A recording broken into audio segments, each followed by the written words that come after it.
É, pois é. Eu estava aqui entrando no estúdio e o nosso câmera, grande entusiasta do É Quarta-feira, o Bala, me falou o seguinte, que começou como terminou, né? Numa alusão aos 3-0 recente que o São Paulo tomou do Mirassol nesse mesmo campo, no Campeonato Brasileiro, num massacre semelhante.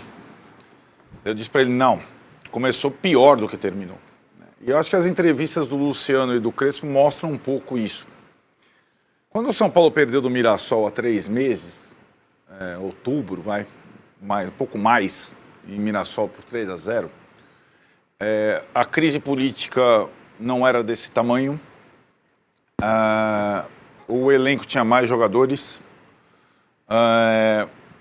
os rumos não eram tão nebulosos e a primeira partida do São Paulo no campo, ela escancarou essa frase do Luciano, que é uma frase que outros personagens do São Paulo já disseram desde 2025 e continuam repetindo nas diversas patentes. Já falou essa frase o Muricy Ramalho, o Crespo, o Luciano, os presidentes das torcidas organizadas, que 2026 será o ano mais difícil da história do São Paulo e 2025 já tinha sido até então.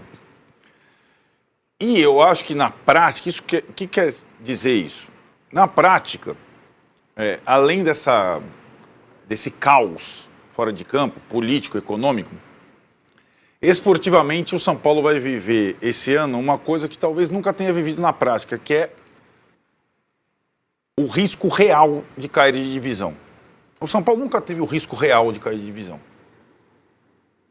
Teve sempre, olha lá, começou mal, olha tal. Esse ano, neste campeonato, e eu venho falando isso há tempo, porque ninguém entendeu o regulamento dessa porcaria, que pro São Paulo foi a pior das fórmulas, a pior da tabela, a pior tabela, a pior das estreias, porque o São Paulo não tem força política nenhuma. Ninguém estreou contra o Mirassol, aliás, nenhum grande vai jogar contra o Mirassol em Mirassol, onde o Mirassol não perdeu ano passado. O Corinthians nem sequer vai jogar contra o Mirassol, né? A estreia em Mirassol. A estreia em Mirassol. Contra quem? Red Bull. Do pote 2 é o Red Bull. A estreia em Mirassol, a distribuição dos jogos, a tabela, ela coloca uma grande armadilha para o São Paulo nesse campeonato. Né? O São Paulo, e o Luciano já sacou isso, e o Crespo já sacou isso. O São Paulo tem essa semana 2 decisões, por conta dessa fórmula bendita que o meu irmão pensou nela, né, Tironi? Copiar a Champions League, só que não com essa sacanagem em relação aos grandes, não com essa sacanagem de tabela em relação ao São Paulo. Então o São Paulo tem, no mesmo local, 2 decisões nessa semana. Quinta-feira, no gramado do Morumbi, o São Bernardo, que é um dos poucos jogos em casa. O São Bernardo é o melhor da estreia do campeonato, é o líder, de 4-0. O São Paulo é o penúltimo. Então é o São Bernardo, que sempre faz paulistas regulares, né? Sempre tem times interessantes. E antes de jogar contra o Corinthians, em Itaquera, onde ele nunca vence, ele vai ter a votação do impeachment na sexta-feira. Então, assim, essa semana, ela é crucial nas 2 frentes. Na frente esportiva e na frente política. O que eu acho que tem de novidade nas entrevistas, nas declarações em relação ao ano passado, é uma certa paralisia, uma certa...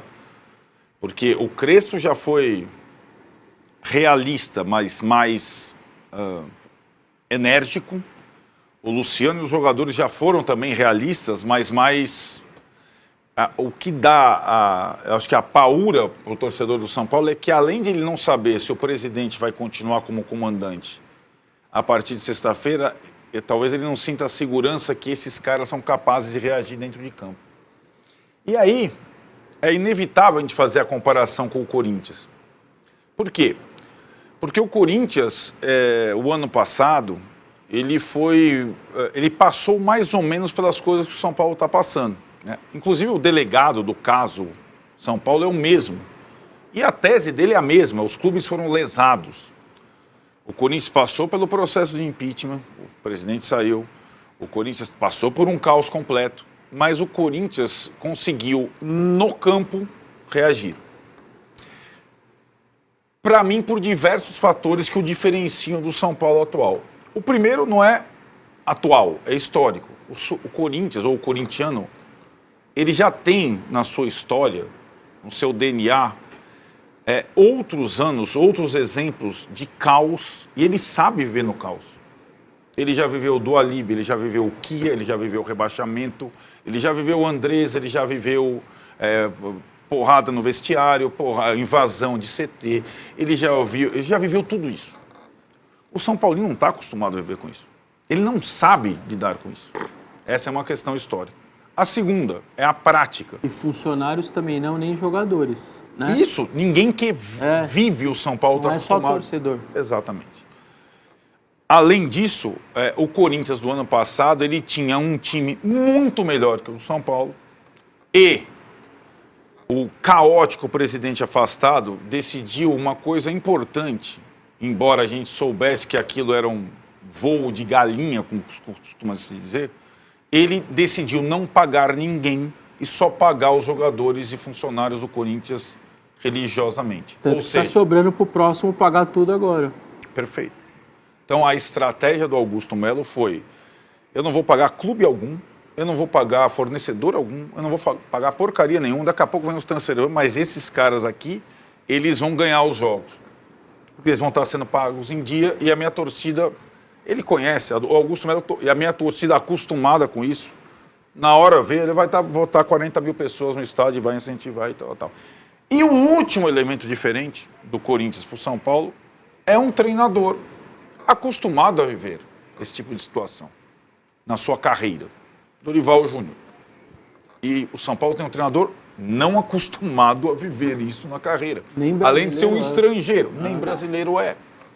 Então são diferenças fundamentais para a gente entender por que o risco do São Paulo é maior do que o do Corinthians. Além de tudo, a investigação em relação ao São Paulo está muito no estágio, ou nos estágios primórdios ainda. Diferentemente do momento em que o Corinthians teve a votação do impeachment, já com Augusto Melo indiciado, e aí era uma questão só de... O Casares ainda vai lutar, ainda vai tentar, e já está se articulando, mudando regras, cooptando o presidente do Conselho, outra diferença do Corinthians. Né? Porque, numa certa forma, o Romeu Thomaz Júnior, ele não abandonou o barco, mas ele também não sustentou o presidente. Ele foi o presidente do Conselho do São Paulo, ele faz questão de tentar sustentar o presidente. Então, essa é uma outra diferença política para sexta-feira. E é isso que deixa a temporada 2026, como disseram Crespo e, sobretudo, Luciano, desesperadora. Não é uma temporada preocupante, é uma temporada desesperadora. E é isso que o São Paulino tem que entender e, como disse o seu jogador, e acho que as torcidas já estão reagindo assim, ir ao Morumbi tanto na quinta quanto na sexta. Na quinta para buscar 3 pontos e criticar a direção. Na sexta para derrubar a direção. Basicamente é isso. Muito bem, tá aí, eu tô vendo o Lucas entrou no segundo tempo, foi o máximo que ele fez foi esse chute aí, quase foi o gol, é verdade, mas só. Só ele voltou do DM, aliás, hein? Aliás, exato. O São Paulo terminou 2025 sem lateral esquerdo, começou sem lateral esquerdo, terminou sem centroavante, começou sem centroavante, todos os caras estavam no DM, só o Lucas jogou alguns minutos e mal, por sinal. E o Rubens aqui no X, na hashtag G4 Bandos Esportes, falou: São Bernardo vai jogar o Brasileirão da Série B em 2026. Só para lembrar, esse jogo aí de quinta-feira, São Paulo tem uma tabela realmente espetacularmente ruim. Ninguém nem prestou atenção nesse negócio, porque tá tão preocupado em... Lá os caras não. Lá dentro do São Paulo estão lá preocupados em se salvar, escapar e tudo mais. Vessal, o Arnaldo fez essa comparação com o Corinthians. Fato é que o São Paulo bateu um recorde, 2 na verdade, né? 2 coisas inéditas no futebol brasileiro. Ao mesmo tempo ele estava sendo surrado na TV Record e com as entranhas expostas na TV Globo, ontem, né? Com a reportagem do Fantástico. E primeiro jogo da temporada, já estamos falando em torcida ajudar, salvação e tal. Acho que, não sei se na história houve algum outro clube que no primeiro jogo do ano já estava falando em rebaixamento. A gente está na segunda semana da temporada e parece que nós estamos em novembro, outubro, né? Todo mundo desgastado, cansado, preocupado e tudo mais. E é um pouco do que, claro, o Arnaldo disse, de um clube que não está acostumado e não é só a torcida, funcionários também não, jogadores também não, conselheiros também não. É um mundo muito diferente. O palmeirense viveu isso, sabe um pouco isso, o palmeirense mais antigo também era muito problema caótico, social, tal, lá no social do clube, político, mas que depois foi acalmando e tal. No Corinthians é quase que diário isso daí nunca vai parar e pode entrar aqui e ali. Você tem momentos de um pouco mais de paz, mas de maneira geral a confusão quase sempre é rotineira. Eu acho que essa maior preocupação que o Arnaldo vai falando é muito por conta do estadual, porque virou um tiro muito curto, é muito rápido. Se a gente mostrar a tabela agora não é mais os grupinhos e tal, a tabela está lá agora nesse momento. São Paulo é penúltimo colocado, amigo, porque é assim que é. Você vai somar todos os pontos, 8 jogos, os 2 últimos vão cair, os 8 primeiros vão disputar depois a próxima fase. Então mudou o sistema. Para quem é de fora e não está entendendo o que está acontecendo, existia o pote 1 e o pote 4 no sorteio. O pote 1 são os grandes, o pote 4 é quem vem da A2, da segunda divisão. Antigamente você pegava 3 desse pote. Agora você só pega 1 desse pote e pega todos os grandes que são os seus adversários. Então não tem refresco. Pegou o Mirassol, pega o time da Série B, que vem sempre fazendo um papel ok na Série B, ou seja, tem investimento, tem um trabalho, senão você não se sustenta na Série B, e depois você pega o Corinthians e Itaquera. O Corinthians pegou, por exemplo, a Ponte, só que ele pega 3 adversários de Série A em sequência, Red Bull fora, São Paulo em casa e Santos na Vila. Não tem fresco, não tem refresco agora, 3 adversários de Série A. Tem 3 pontos. Isso, e ele tem os 3 pontos, por isso que ontem era muito... Tem menos 3. Isso, e menos 3 de saldo também, né? Exato. Então, assim... Quem teve a estreia que o São Paulo teve, dos grandes? Não, ninguém, claro. E assim, o brasileiro, eu tô tirando isso de lado, porque, gente, vai começar em janeiro. O time que jogar em janeiro, olha, eu vou te falar, se não vai ser dos 20 clubes, de 18 clubes, quando você chegar em novembro, vai ter mudado uns 8 de cada time. É muito tempo, vai acontecer muita coisa, é lesão grave, é janela que vem depois... É troca, é jogador que não fez 7 jogos e que vai ser liberado, vai mudar muito. Então, eu acho que de verdade o brasileiro, a vida de janeiro não é a vida de julho e muito menos a vida de novembro e outubro. De verdade, eu acho que o brasileiro, eu vou sacar um pouco dessa história, mas eu acho que o São Paulino tem sim que se preocupar muito com esse paulista, porque esse tiro é curto. Se você não ganhar do São Bernardo, vai Itaquera e perde... Vai faltar o quê? 5 Palmeiras jogos. no Allianz? 5 jogos. Não, pega o Palmeiras em Barueri. Quinta Quinta rodada, Mas sem torcida. é agora já também. Também, mas sem Paulo- torcida. Então, Antes do Flamengo tá praticamente acabado o campeonato. E aí você, quando você vê, você tá com 2, 3 pontos. Então, realmente, o paulista é algo preocupante. O brasileiro eu tiro um pouquinho. E acho que tem um componente de rivalidade aí, porque eu nos grupos ontem de palmeirenses, né, e muita gente falando, pô, você trocaria o Palmeiras não classificar para a fase final do Paulista para o São Paulo cair e todo mundo, todos os palmeirenses falando, cara, trocaria, porque o São Paulo também tem essa coisa de nunca ter caído, né? O flamenguista tá secando o São Paulo. Exato. Contra não ter caído. E aí eu acho que os clubes rivais do São Paulo também vão se empenhar muito nesses jogos, né? Tanto Corinthians quanto Palmeiras também em Barueri. Tudo bem que tem esse componente que é antes da estreia, né, Arnaldo, do brasileiro. O Palmeiras pega o São Paulo antes de pegar o Galo fora. O São Paulo pega o Flamengo na estreia, então tem isso, como que o Abel vai fazer esse rodízio também, e como que o Palmeiras vai encarar esse jogo. Mas entendendo a rivalidade, Paulo... a torcida do Palmeiras vai querer ganhar esse jogo de qualquer jeito, claro. também para complicar a vida do São Paulo no campeonato, né? Sem dúvida. Já teve aquela oportunidade aí no Brasileiro, né, que foi Exato. muito polêmica, Foi antes do de Abel se Montevidéu. preparando para Libertadores e colocar o time reserva contra o São Paulo, né, e perdeu o jogo, e foi bastante cornetado, sobretudo pelas torcidas organizadas por conta disso. Para tentar ver algo positivo, o clube tinha anunciado que Caleri e quem era o outro, que só era uma questão de precauçãozinha ali de Mirassol, mas que depois, essa semana, acho que já voltam, não era? O Caleri e... É o Enzo Dias, mas Enzo. na verdade, não é isso. Você acha que não voltam? Não. O São Paulo acabou de anunciar o Dória, zagueiro, né? A questão é que aí não é só em relação ao São Paulo. O Palmeiras fez isso, o Corinthians fez isso. Não dá para você começar. O Santos fez isso.